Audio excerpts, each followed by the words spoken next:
Seja muito bem-vindo a mais um Lideranças Empresariais, um espaço em parceria com o Lido Portugal para debater temas fraturantes da atualidade nacional e internacional. Hoje partimos da história de uma empresa e do seu CEO para saber como é que o setor empresarial está a passar por uma crise que muitos dizem já vai longa demais. Como é que o país vai sair desta?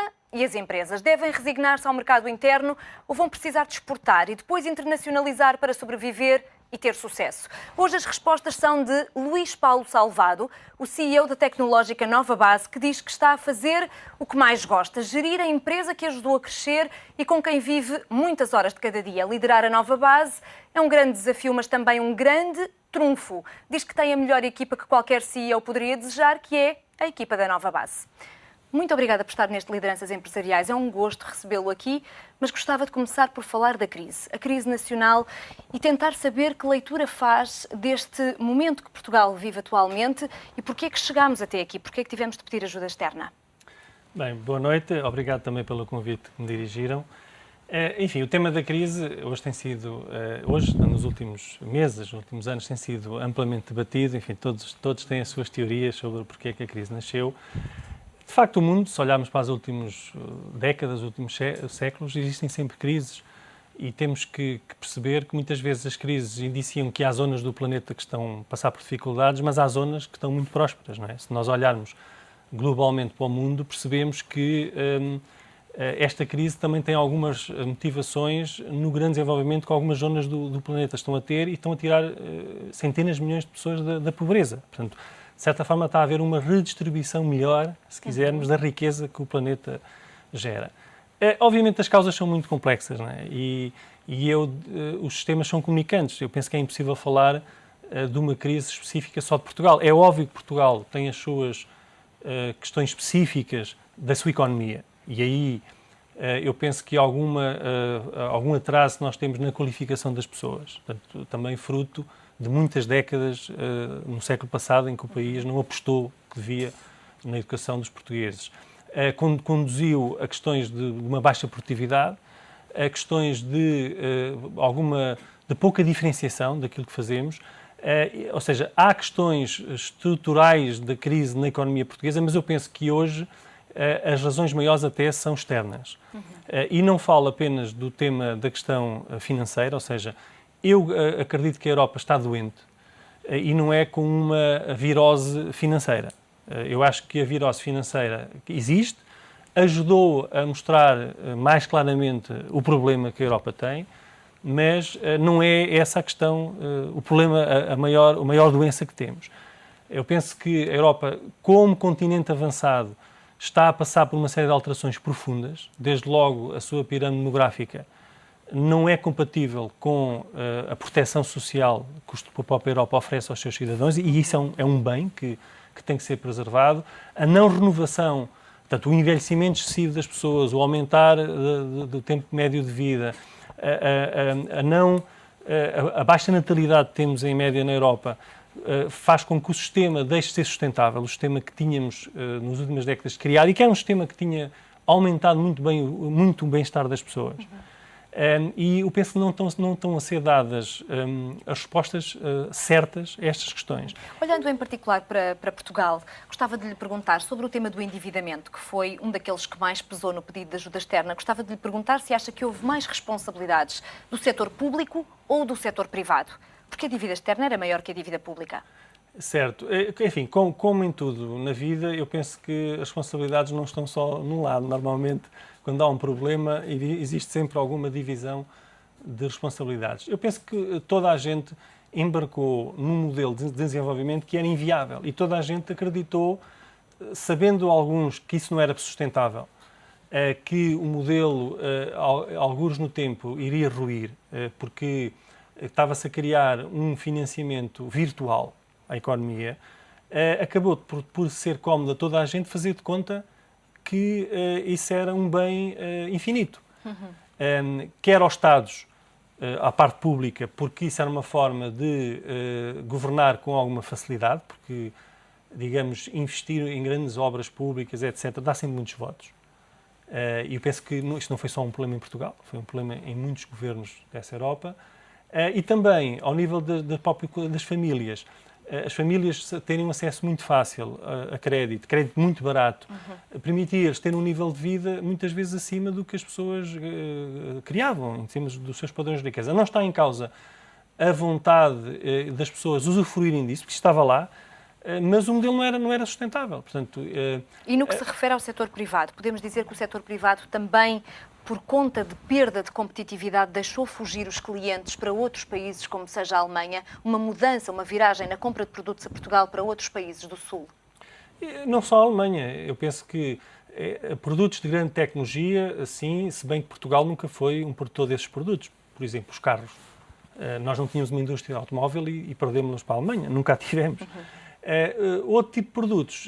Eu acho que nós, e nós, não só nós, Portugal, todos os países mais envolvidos, encontraram outras fontes de fornecimento destes produtos, muitas vezes na Ásia, precisamente porque a Ásia tinha ainda muito, hoje ainda preserva isso, uma grande vantagem competitiva ao nível da mão de obra, do custo de mão de obra.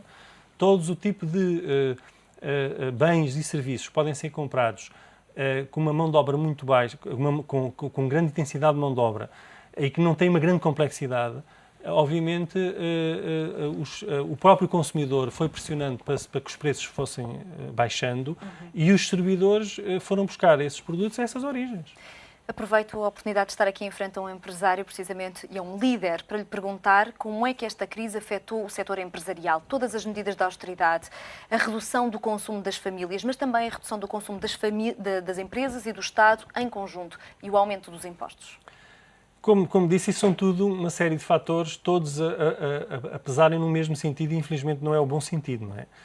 As empresas, pegando na questão anterior, as empresas também abusaram do endividamento fácil. Portanto, muitas empresas investiram, se calhar, mais do que tinham capacidade, porque o dinheiro era muito barato, criaram um excesso de capacidade, fizeram aquisições, meteram-se em negócios duvidosos do ponto de vista do retorno de investimento, mas porque o dinheiro estava lá e era uma oportunidade de se fazerem esses negócios, e agora, com a grande contração de crédito, perceberam que, enfim, que se soubessem, digamos, o que sabem hoje, provavelmente não teriam feito alguns investimentos. Além disto, portanto, há um problema de endividamento também das empresas, generalizando, e esse problema é particularmente grave hoje para aquelas que não têm alternativa, tipicamente as PMEs, e isso é um problema grave que eu penso que devia ser dado mais atenção, porque há muitas empresas viáveis hoje, economicamente viáveis, mas que financeiramente estão numa situação muito difícil, e algumas até não conseguem financiamento para exportar, o que é difícil, que é complicado de perceber, mas de qualquer maneira, voltando ao outro tema, o abrandamento do consumo também em Portugal, e todo o aumento da carga fiscal, tudo isso torna, digamos, a saúde das empresas muito débil. Está a falar das empresas, agora as empresas em geral. As empresas em geral. E tipicamente, o que é que hoje em dia os empresários estão a fazer? E eu penso que a resposta até é positiva. As empresas precisam de ter clientes, não é? Para conseguir viver, precisam de crescer. Como o mercado interno não lhes dá isso, portanto, muitos clientes hoje não têm capacidade de adquirir os produtos e os bens dessas empresas, e como o mercado não está a crescer, pelo contrário, está a crescer, as empresas viram-se para os sítios onde há espaço. E quais são esses sítios? Fora de Portugal. Portanto, está a haver, se quiser, uma corrida à internacionalização mais acelerada do que, ou seja, mais incentivada pela necessidade do que por uma questão de estratégia das empresas. Obviamente, nos sítios todos que é possível internacionalizar, portanto, obviamente, se calhar muitas começam pelos sítios mais óbvios, por exemplo, em Espanha, agora também não vai ser fácil, mas muitas empresas trabalham lá, estão a trabalhar em Espanha nos últimos anos. Os PALOPs também são um mercado preferencial, tipicamente aqueles que estão com economias mais pujantes, tipo Angola, mas também outros, enfim, e mercados mesmo, alguns mais sofisticados, na Europa, Norte da Europa, América do Norte, e, enfim, um pouco por todo o mundo, a Ásia, outras regiões da África, etc. Eu até acredito que, e aliás os números até confirmam isso, devido à capacidade, à grande adaptabilidade do nosso ADN empresarial, que tem coisas boas e coisas menos boas, mas claramente esta é uma das pontes fortes que nós temos, e é importante hoje nos dias que vivemos, porque o mundo é muito volátil. Portanto, esta capacidade que as empresas portuguesas e os empresários portugueses e os trabalhadores portugueses temos de nos adaptar rapidamente a novas circunstâncias é uma vantagem que nós nem nos apercebemos às vezes que temos, mas nem todos os povos têm esta rapidez, esta capacidade de se adaptar tão depressa às mudanças. Mas eu acredito que vai haver uma resposta de curto prazo que até vai equilibrar as coisas. O meu grande receio é que isso depois não seja sustentável.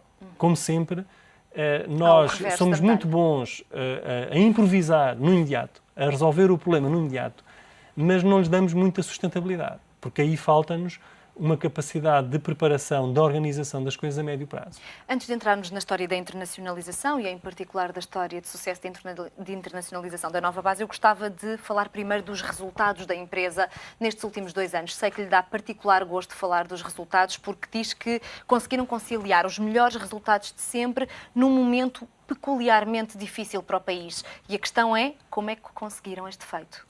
Enfim, eu penso que não há milagres e, como eu estava a dizer, esses resultados exigiram muita preparação. Portanto, nós concluímos agora esta comissão executiva da qual eu sou o líder, concluiu agora o seu primeiro mandato, fomos eleitos agora para um segundo mandato de 3 anos, neste mandato conseguimos os melhores resultados sempre da empresa e não deixa de ter que se realçar que foi num período particularmente difícil. Eu penso que isso aconteceu porque nós antes a empresa antes conseguiu fazer as mudanças necessárias para entrar mais bem preparada para esta crise. Mas previu a crise, reinventou-se? A crise, a partir de 2007, era mais ou menos evidente que ia acontecer. A dúvida era quando. A partir do momento que se dá os primeiros sinais do subprime. Aliás, nós numa das áreas que temos, que é a área da televisão digital, na altura tínhamos uma grande operação na Alemanha até, portanto tínhamos comprado uma empresa alemã, nem sequer é normal as empresas portuguesas comprarem empresas alemãs de alta tecnologia, e tínhamos uma cota de cerca de 10% no negócio das set-top boxes para ver canais pagos na Europa. E tínhamos uma ambição até de conquistar mais mercado. E tínhamos preparado a entrada em bolsa de Frankfurt desse negócio ao longo de 2007. Começámos a preparar no princípio, porque era um negócio que estava em grande crescimento. E em setembro tivemos que adiar esse processo, aliás, nunca mais o fizemos, precisamente porque tinha rebentado, nessa altura, os primeiros zunzuns sobre o tema do subprime e o tema das bolsas. Portanto, na altura, o nosso banco, que era um banco alemão que estava a aconselhar a fazer a operação, disse não é possível. Nós tínhamos tudo preparado em julho. Isso foi um alerta. Isso para nós foi um grande acordar. Ou seja, por exemplo, esse negócio que nós tínhamos estava muito exposto ao retalho, à distribuição na Alemanha.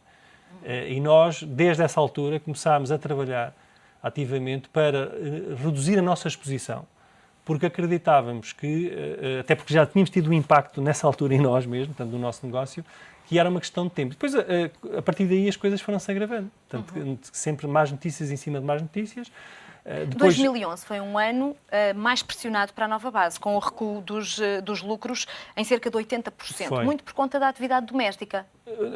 Esses resultados foram impactados por alguns efeitos extraordinários, nomeadamente uma estruturação que fizemos, precisamente para prepararmos os próximos anos. Ou seja, nós tivemos em 2009 os melhores resultados de sempre da empresa, portanto a empresa na altura tinha feito 21 anos, o que não deixa de ser de assinalar, como disse. Em 2010 até pensámos, bem, não sentimos a crise com tanta intensidade em 2009, se calhar vamos sentir em 2010, dizíamos isso, não aconteceu em 2009, vai acontecer em 2010, ainda batemos esses resultados, mas em 2011 já não conseguimos fazê-lo. Porquê? Porque, entretanto, para além da crise financeira, que tinha posto muito os nossos clientes de sobreaviso, de reduzir os investimentos, tirar mais algumas cautelas, caiu uma grande crise económica em Portugal. Ou seja, nós ainda temos uma grande parte do nosso negócio em Portugal, temos algum fora de Portugal, mas o grosso está ainda em Portugal. Estamos, digamos, a tratar neste momento de aumentar rapidamente o peso do negócio internacional, mas houve em 2011 uma grande mudança de atitude nos nossos clientes. Portanto, os nossos clientes perceberam a crise económica, e os nossos clientes são basicamente as maiores empresas portuguesas, os grandes bancos, as grandes empresas de telecomunicações, de energia, também o Estado, numa parte. Também o Estado, ou o Estado é o principal? O Estado, neste momento, a administração pública representa 12% do nosso negócio. Portanto, o nosso maior setor é as telecomunicações, de longe. Aliás, é o setor mais internacionalizado também, onde temos mais clientes fora de Portugal. A seguir é o setor financeiro, a banca. E o terceiro é o Estado. Mas o Estado já teve um peso na Nova Base de 20%. Há 4, 5 anos, hoje tem cerca de metade disso, porque também houve aí uma grande contração dos investimentos que o Estado fazia em tecnologia. Mas eu diria que o 2011 concentrou muito do impacto negativo económico, aliás, fruto também dos próprios orçamentos e do contexto que todos estamos a viver. Aliás, o resgate foi anunciado no primeiro quarto do ano passado, portanto, e teve um impacto, digamos, para o ano todo. Nós, precisamente, no segundo semestre, apercebemos que esta crise em Portugal vai durar muito tempo e, sobretudo, tem um lado de incerteza significativo. Não sabemos. Até porque, se olharmos para as contas oficiais, percebemos que, por causa do serviço da dívida, a situação em 2015, se tudo correr bem, é pior do que tínhamos quando entramos neste processo. Portanto, a situação é mesmo complicada, ou seja, têm que haver outras soluções que ainda hoje não estão claramente identificadas, porque senão isto é um círculo vicioso. Portanto, e nós, antecipando isso, tomámos uma série de medidas de estruturação da empresa, de racionalização de postos de trabalho, tivemos que o fazer, no sentido de preparar a empresa para esses tempos difíceis. Para nós não vão ser um ano só, vão ser mais. Os resultados, aparentemente, estão a confirmar que tomámos as decisões certas, porque no primeiro quarto já recuperámos em relação, claramente, ao passado. Mas o mercado doméstico continua pressionado. E a minha questão é... O mercado doméstico está muito pressionado. Até que ponto é que Portugal ainda continua a ser estratégico para a nova base, com clientes como o Estado, que está a repensar também os seus investimentos, quer emagrecer, quer deixar de fazer certos investimentos que o outro governo fazia no passado e que não se coadunam com o pensamento deste governo. Depois, por outro lado, um setor financeiro que também está muito pressionado. A questão é, a nova base vai desistir de Portugal ou não? Eu costumo precisamente dizer o contrário, assim, nós já vamos desistir de Portugal, e eu acho que isto tem um lado racional, mas também tem um lado emocional, porque eu sou português e gosto muito do meu país, apesar de eu acreditar numa nova base global, e acho que as empresas hoje têm que ser globais, e acho que isso é saudável, as empresas têm uma visão global das oportunidades, não só do seu país. Eu tenho muito orgulho de serem português e gosto muito de aqui estar, e acho que Portugal tem um conjunto de mais-valias que muitas vezes os estrangeiros apontam-nas, porque quando vêm cá percebem-nas, mas nós, como já as sentimos desde há muitos anos, não as valorizamos o suficiente. Mas o lado racional, o que é? Uma empresa como nós, que vende tecnologia sofisticada, não pode fazer as grandes inovações num mercado que não conhece. Ou seja, não é um cliente que não me conhece de lado nenhum, um cliente na Alemanha ou nos Estados Unidos ou na Ásia, que vai experimentar fazer uma coisa nova comigo, que se não tem um track record de trabalho comigo. Portanto, muitas das inovações hoje que nós estamos a ter sucesso no mundo, aliás, a grande maioria, foram feitas com clientes em Portugal. E quer clientes mesmo portugueses, quer multinacionais que estão em Portugal. Portugal dá-nos um espaço de ensaio, se quisermos, um laboratório quase vivo, para nós testarmos uma série de conceitos cá e, com isso, criarmos as referências necessárias para conseguir ter sucesso lá fora. Só por esse motivo, nós nunca podíamos desistir de Portugal. E aí Portugal até diria que é um país especial, porque o Portugal, nós olhamos sempre para o copo meio vazio, que é, dizemos, é um mercado pequeno, é um mercado... Ser um mercado desta dimensão tem a sua vantagem. Portanto, nós testámos um conceito piloto, como estivemos envolvidos, por exemplo, no tema do carro elétrico. Foi necessário falar com poucas entidades. Basicamente é preciso falar com uma EDP, com uma EFASEC, uma empresa de pagamentos, para conseguir arranjar uma solução sem falar com 50 interlocutores à escala nacional. Isto noutros países maiores só é possível fazer numa cidade. E há certos conceitos que têm que ser testados à escala nacional. Aliás, nós vemos que Portugal tem alguns conceitos, alguns deles não foi a nova base que os concebeu, e são inovações em termos mundiais, e são casos de sucesso em termos mundiais. Por exemplo, o tema da CIBS, ou o tema dos telefones pré-pagos, ou o tema da Via Verde. São tudo casos que Portugal, eu diria que teve a dimensão certa para os testar, e faltou também a capacidade de os aproveitar melhor lá fora. Diga-me, a internacionalização para a nova base foi a boia de salvação? Foi para sobreviver? Foi para fugir da crise portuguesa? Obviamente, quanto mais crise nós temos cá dentro, mais motivados somos a fazer a nossa vida lá fora. Mas a internacionalização da nova base já tinha... aguça o engenho. Exatamente. Como eu tinha dito, por exemplo, nós em 2007 já tínhamos uma grande operação na Alemanha. Portanto, a nova base nasceu em 89. Começou a ter as primeiras experiências de trabalhar fora de Portugal em 93, 94, na altura em Macau. Enfim, nós ainda tínhamos uma influência em Macau, mas depois rapidamente noutros países. e intensificou muito a sua internacionalização a partir de 2000, onde abrimos uma operação no Brasil, abrimos uma operação em Espanha, comprámos essa grande empresa na Alemanha, enfim, começámos a trabalhar em vários sítios do mundo, o Médio Oriente, etc. Mas acelerou em 2008? Depois, nós aprendemos com esse processo, ou seja, eu diria que essa primeira vaga de internacionalização ensinou-nos muito os don'ts, ou seja, aquilo que não devemos fazer.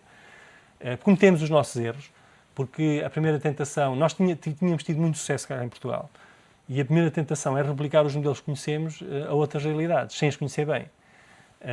Normalmente esta fórmula dá insucesso. Mas não há fórmulas mágicas para a internacionalização. Sim, mas assim, faz parte do processo, assim como uma criança não aprende a andar sem dar uns trambolhões, e às vezes é de alguns grandes trambolhões que lhe ficam muitos ensinamentos para andar bem. Eu acho que aprendi mais na minha vida quando errei e quando obviamente fiz esse diagnóstico e tive que assumir, tive que fazer aquele processo todo, primeiro não fazer a negação, portanto, aquele processo todo que nós temos que fazer para nos reabilitar, mas aprendi muito mais nesses processos do que quando acertei, porque muitas vezes quando acerto fico sem saber se foi a sorte ou se foi o contexto. Mais uma pergunta antes de fecharmos esta primeira parte do programa e gostava de lhe perguntar se quando tentaram a internacionalização, em especial neste último ano, como é que foi a experiência de bater à porta das empresas estrangeiras, vindo uma empresa portuguesa de um país em recessão, um país intervencionado, com o desemprego acima de 15%?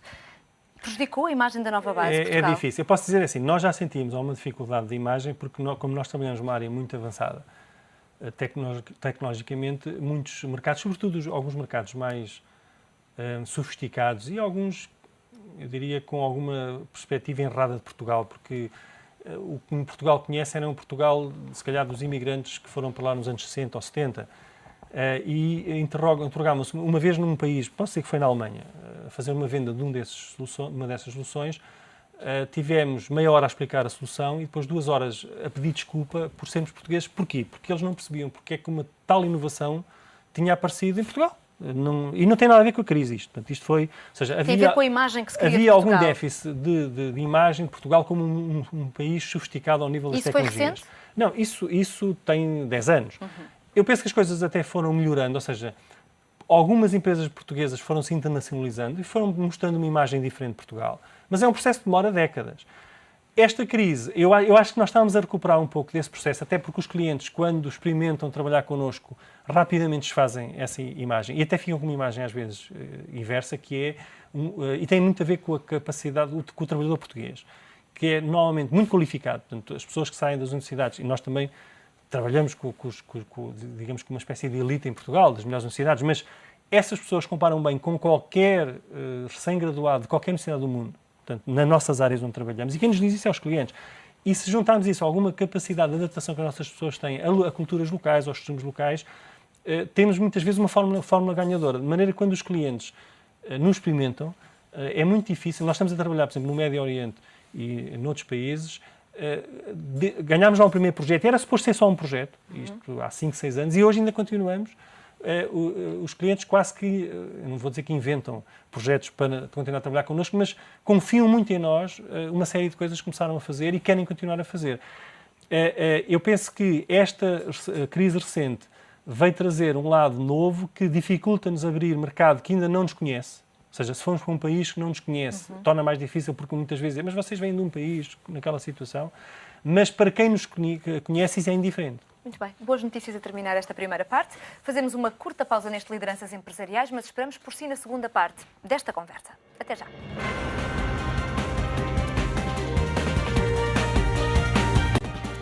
Seja muito bem-vindo de regresso ao Lideranças Empresariais, hoje numa conversa com o engenheiro Luís Paulo Salvado, é CEO da Nova Base. Vamos continuar a nossa conversa e por agora tenho uma curiosidade. Como é que é ser empresário num país nas atuais circunstâncias de Portugal? Quais são as maiores dificuldades? Enfim, há um trabalho de motivação contínua das pessoas. Este tipo de programas, falar sobre a crise e que Portugal está muito mal e que o futuro ainda é pior, não contribuem muito para as pessoas sentirem-se com mais energia, porque as pessoas precisam de ter esperança. E é um papel de todos os líderes, começando nos líderes políticos, mas também nos líderes empresariais, passar essa ideia de esperança. Por exemplo, eu não estava consciente, antes de ser CEO, que subi no elevador da Nova Base, porque há muitos colaboradores da Nova Base, tem mais de 2.000 pessoas, eu não os conheço todos, infelizmente, Eu subi no elevador, se tiver com uma dor de dentes ou se tiver com uma dor qualquer no braço, eu não posso fazer assim uma cara de muito preocupada, porque as pessoas se calhar pensam, se calhar há um problema qualquer com a empresa, o CEO vai com uma cara. E isto é para dar a ideia que nós temos que ser os primeiros a passar essa confiança, e para isso é fundamental também acreditar. Mas acha que este governo não tem passado a confiança e a esperança suficientes ao povo português para acreditar que Portugal vai vencer? Enfim, este governo herdou uma situação de uma forma extraordinária, e eu penso que era muito difícil fazer muito diferente do que eles estão a fazer. Praticamente, ainda há pouco falámos nisso, tudo jogava a desfavor.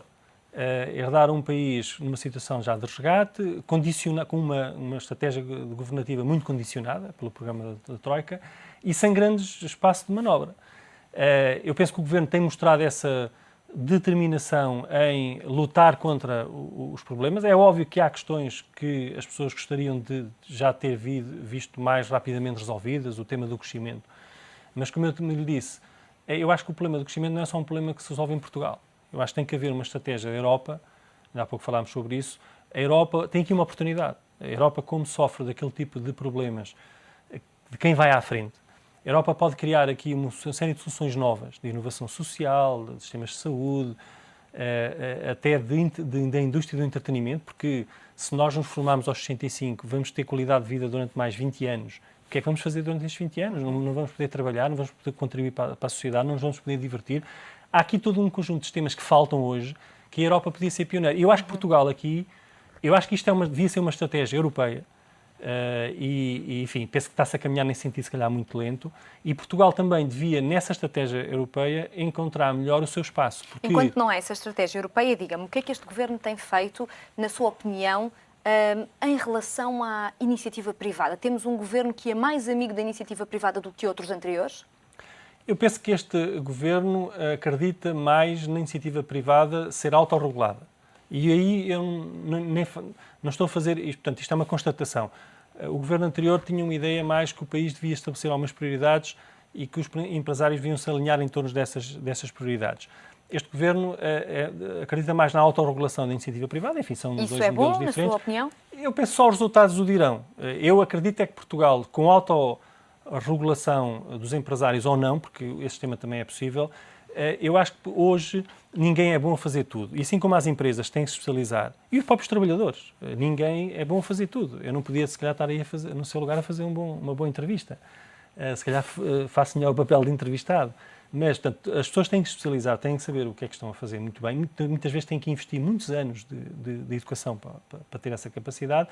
E as empresas também, e os países também. Ou seja, os países não podem querer fazer tudo bem. Este governo tem tido um discurso muito direcionado para a iniciativa privada. Precisamos de mais empreendedores, precisamos de mais exportações, precisamos de mais internacionalização. Já viu resultados no terreno? Que medidas é que melhoraram a sua vida como empresário? Eu penso que... Eu nunca fiquei muito à espera que alguém me resolvesse os meus problemas de empresário, enfim. Porquê? Porque não deve ser assim, não deve ser o Estado a fazer. Porque eu acho que nós temos que olhar para os problemas e ver como é que os resolvemos. É óbvio, se tivermos uma ajuda externa, são boas notícias, mas é assim, eu não posso ficar à espera disso. Se eu tiver um empurrão para uma coisa que eu já estou a fazer bem, tanto melhor. Mas eu não vou ficar à espera do empurrão para começar a mexer. Quais são os maiores entraves da economia portuguesa, na sua opinião? Eu acho que, respondendo à pergunta, eu acho que o Governo tem-se concentrado muito e bem no tema do controle do déficit. E é assim, esse tema é central. Acho que tem que haver mais espaço, e se calhar a altura é agora, e acho que isso tem que estar coordenado com a Europa, porque Portugal sozinho não vai conseguir resolver esse problema do crescimento e da criação de emprego. Tendo a situação do déficit definida, como é que se vai controlar, acho que tem que se dedicar mais atenção, de facto, ao tema do crescimento. Como é que isso pode ser feito? Portanto, temos que nos enquadrar nessa estratégia europeia que está a ser discutida. Tinha-me perguntado que... Os maiores entraves da economia portuguesa. Os maiores entraves. Eu acho que há aqui um problema estrutural que vai demorar muitos anos a resolver. Se olharmos para a economia portuguesa, o que é que nós percebemos? E hoje, como a confrontamos mais com as outras economias, por causa da internacionalização, é mais fácil de perceber. Há aqui um grande problema de produtividade, que já é conhecido, e as causas têm a ver com baixa qualificação dos trabalhadores portugueses. Portanto, se nós compararmos a qualificação dos trabalhadores em Portugal com a qualificação do resto da Europa, há um desnível gritante, ou seja, é um indicador onde provavelmente há um desnível mais gritante com todos os outros países. E isso não tem a ver com o trabalho dos últimos anos. Aliás, até houve progressos nos últimos anos, sobretudo no ensino superior. Eu penso que houve aí um trabalho muito interessante. Mas isso vai demorar mais de uma década a resolver. O que eu gostava é que, apesar das dificuldades que qualquer governo vai sentir agora, não descontinuasse o trabalho de investimento na educação que tem que ser feito. Ou seja, para mim, a educação é talvez o setor mais prioritário. Mais do que a saúde. Porquê? Porque se nós não fizermos isso, estamos a condenar as próximas gerações. Estamos a vitimar ou vitimizar gerações futuras, assim como nós hoje somos vítimas do que foi feito ou não foi feito há 40 anos atrás.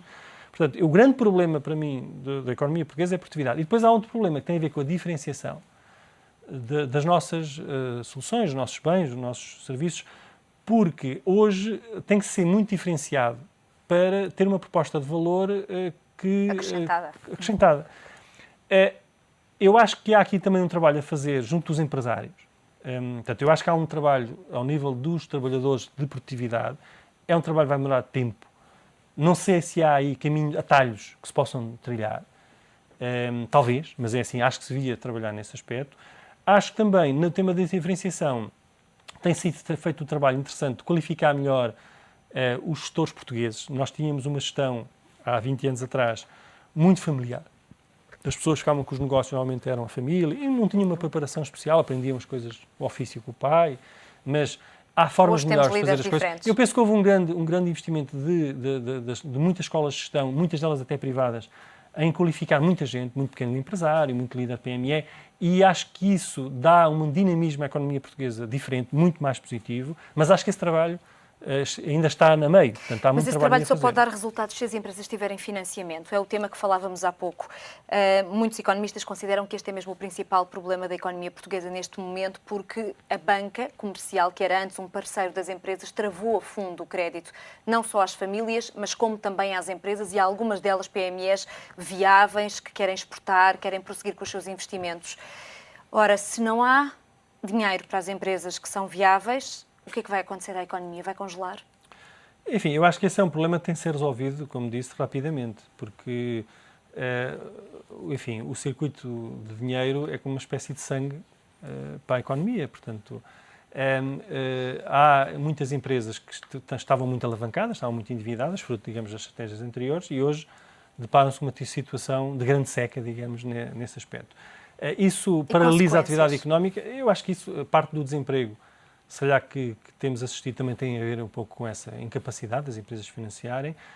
Acho que o Governo está a tentar libertar o mais rapidamente fundos através da banca, resolvendo os problemas da banca. Aliás, isso é hoje em dia uma das prioridades que está em cima da mesa, mas há aqui um hiato de tempo que obviamente vai causar alguns danos. Não é? Mas devo depreender das suas palavras que acredita que a recapitalização da banca, através da facilidade de 12 mil milhões de euros, vai resultar depois numa ajuda às famílias e às empresas? Vai traduzir-se em crédito à economia? Eu penso que sim, mas não será claramente suficiente e é preciso medidas adicionais porque uma coisa é o rácio de capital dos bancos, não é? que esse dinheiro sobretudo destina. Outra coisa é a necessidade de financiamento que a economia tem, que é várias vezes esse valor. Portanto, eu penso que, mais uma vez, Portugal não tem os meios sozinho para resolver essa questão. Isso é uma questão que tem que ser endereçada do ponto de vista europeu. Enfim, espero que seja endereçada rapidamente, porque eu acredito que as empresas não vão aguentar, algumas delas, muito mais tempo sem esse problema estar resolvido. Estão a estrangular. Estão a estrangular. Diz-se da economia portuguesa que perdeu a última década porque perdeu o comboio das exportações e da competitividade. Acha que isso está a mudar? Está a mudar também o panorama das exportações em Portugal? Enfim, eu penso que aí fala-se muito, eu já estive a olhar para os dados, fala-se muito que houve um grande crescimento das exportações mais tecnológicas. Enfim, a interpretação disso é algo complexo e não é assim tão linear. Eu não vejo que nós perdemos, ou seja, eu acho que o comboio que perdemos há 50 anos. E depois não sabemos fazer outro, porque o comboio que perdemos é a baixa qualificação dos portugueses, etc, etc. Porque o país não tem bens. Mas isso hoje está a mudar ou não? Eu acho que está a mudar. Acho que está a mudar muito lentamente, porque é muito difícil mudar rapidamente. Eu acredito numa nova geração de empresários, eu falei nisso, fruto da qualificação que essas pessoas também tiveram nos últimos 15 anos, Eu penso que a gestão se desenvolveu muito em Portugal. Ou seja, o mérito é dos empresários e não, naturalmente, das medidas que vêm por parte do Estado ou do Governo que apoiam supostamente a internacionalização com linhas de crédito, com programas de apoio. É difícil estar a separar as coisas. Eu acho que o Estado já percebeu o papel importante que a diplomacia económica tem. Eu penso e concretiza? Que o Estado, eu penso que sim, obviamente numa situação de poucos meios, não é? Mas, e penso que isto não mudou só com este governo, portanto eu acho que isto já tinha mudado até antes.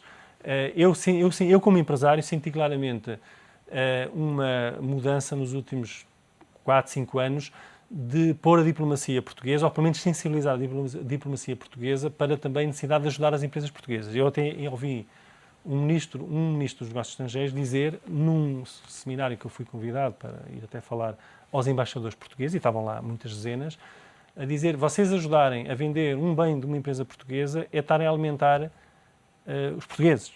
Foi dito, é tão importante como para ajudarem a Portugal a sair de um conflito qualquer internacional. Portanto, isso é um trabalho tão meritório, porque se calhar havia a ideia do corpo diplomático, não sei, mas que se calhar o grande trabalho deles era mais ao nível político, etc. Mas essa sensibilização existe. Eu posso dizer que nessa intervenção, eu fui lá e no fim da minha intervenção, eu fiquei até um pouco surpreendido, fui confrontado com vários embaixadores que me deram o seu cartão e disseram, olha, eu sou embaixador no país tal, se a Nova Base precisar de alguma coisa nesse país, contacte-me, por favor, que eu quero ajudar.